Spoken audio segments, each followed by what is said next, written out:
Salut à toi, j'espère que tu as la forme. En tout cas, moi je suis ravi de te retrouver pour te parler aujourd'hui de comment photographier en mode connecté. Alors quand je te parle en mode connecté, je veux dire par là que comment shooter pour avoir un résultat direct sur ton écran d'ordi. Ça te permet de pouvoir faire tes réglages, ta photo et avoir un rendu direct sur ton écran. Parfois c'est beaucoup plus simple que d'avoir un simple petit retour sur ton boîtier. Ça peut permettre aussi de pouvoir mettre en confiance certains modèles. Tu vas pouvoir donc shooter en toute liberté, il n'y a pas de liaison filaire, c'est tout par Wi-Fi. Ça permet aussi à ton modèle de pouvoir, je dirais, prendre de la confiance en voyant le résultat, puisque lorsque tu as calibré tes lumières et que tu as shooté, eh bien, elle va pouvoir avoir ce retour directement sur écran et de partager ce moment-là avec elle. Et même de pouvoir corriger posture, maquillage ou autre. Donc vraiment, ça peut être une solution qui est très sympa. Ça peut également servir pour de la photo de produit, par exemple. Lorsque tu as préparé ta scène, eh bien, au moins dès le premier clic, ça te permet de pouvoir voir le rendu directement sur grand écran. Et vraiment ça, voilà, ça permet de gagner du temps. Ça permet également beaucoup d'autres choses que je vais te développer durant les essais que je vais faire avec toi. Donc, eh bien, écoute, c'est parti pour un mode connecté, de la photographie envoyée directement sur ton écran. Je te dis, c'est parti.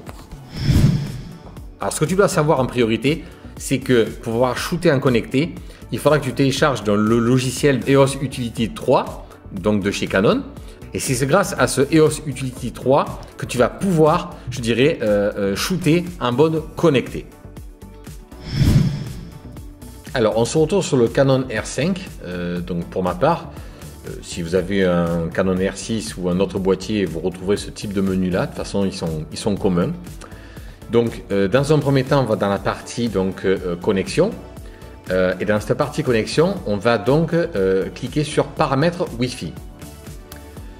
Une fois qu'on a appuyé sur paramètres Wi-Fi, il faut donc l'activer. Donc on appuie sur, on l'active et on revient au menu précédent. Ensuite, nous allons sur connexion et sur cette connexion, on choisit donc l'ordi. Il vient de reconnaître donc mon iMac. Une fois que l'iMac est reconnu, donc on appuie dessus, il fait une petite recherche. Et dans cette recherche, il va vous donner le modèle donc R580EF, vous voyez, c'est mon boîtier, et un mot de passe. Alors pour ma part, il faut savoir que le mot de passe, je l'avais déjà rentré. Je vais vous montrer à quel moment il faut loger donc ce mot de passe et à quel instant, parce que c'est surtout là où il peut y avoir des personnes qui se perdent un petit peu. Donc notez bien ce mot de passe. Donc une fois que vous avez ce mot de passe et activé le R5, donc vous allez cliquer sur l'onglet Wi-Fi de votre ordi et sélectionner donc votre Canon. Vous voyez, donc pour ma part il est ici, on clique et là qu'est-ce qui se passe? Vous voyez, il nous dit bien qu'il y a une synchronisation qui est faite entre les deux. EOS Utility s'ouvre automatiquement et il n'y a plus qu'à appeler donc sur prise de vue. Et là, à partir de ce moment-là, on est prêt pour commencer à effectuer donc des prises de vue à distance, du moins où on pourra voir le résultat directement sur l'écran de l'ordinateur. Ce que l'on retrouve, alors ce qui est drôlement intéressant, c'est que vous retrouvez tous les paramètres, ou du moins une belle partie des paramètres que vous avez sur votre boîtier, mais oui, vous les retrouvez ici, comme l'ouverture, les ISO. Enfin, vous pouvez vraiment contrôler beaucoup d'éléments et même le mode d'autofocus que vous voulez, je dirais, utiliser. Mais ça, on verra ça un petit peu plus tard. Donc, dès à présent, vous pouvez donc installer votre modèle et démarrer la session. Go, c'est parti. Alors, comme vous pouvez remarquer, les photos, donc, je shoote et tout en shootant, les photos directement seront visualisables sur, je dirais, l'ordi. Par contre, attention, les photos, vous ne pourrez pas les voir sur le boîtier. D'accord? Elles ne vont pas apparaître donc sur l'écran du boîtier, mais directement sur l'ordinateur. Donc, quand vous faites ce type-là, essayez de faire en sorte d'avoir l'écran tourné vers vous. C'est quand même un petit peu le but, comme ça, votre modèle voit le résultat et vous voyez, vous, le résultat. Une fois que les photos donc, sont réalisées, elles ne sont pas mémorisées dans le boîtier.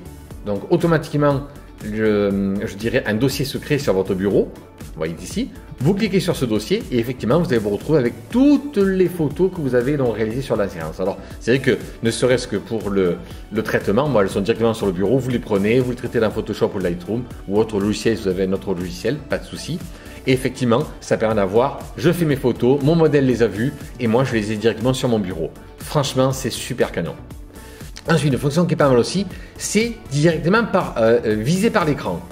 Alors, Si vous appuyez sur viser par l'écran, la liaison qui est faite, vous voyez là je suis en train de bouger mon boîtier, dans mon modèle, et on le voit directement sur l'ordi. Coucou Alison. Et à partir de là, vous faites votre photo, elle est visualisable directement sur l'écran, mais également par la prévisualisation rapide. Donc vous avez d'un côté le retour d'écran en direct et de l'autre côté la prévisualisation rapide, ce qui permet effectivement, là pour le coup, d'avoir tout en temps réel. Vous avez même l'accès à l'autofocus, comme je vous disais précédemment, où là vous pouvez choisir le mode d'autofocus qui vous fait plaisir, la détection de l'œil ou pas, enfin bref, vous avez vraiment pas mal de choix et de possibilités avec EOS Utility. C'est une formule, je ne vous cache pas que j'utilise assez peu souvent, mais pour des personnes ou des clients qui souhaitent avoir un retour direct pendant le shooting, c'est une solution qui est super appréciable. C'est enfin terminé, j'espère que tu as passé un bon moment, que tu as appris des choses et que surtout ça te sera utile. J'espère te revoir bientôt et d'ici là, prends soin de toi. Salut!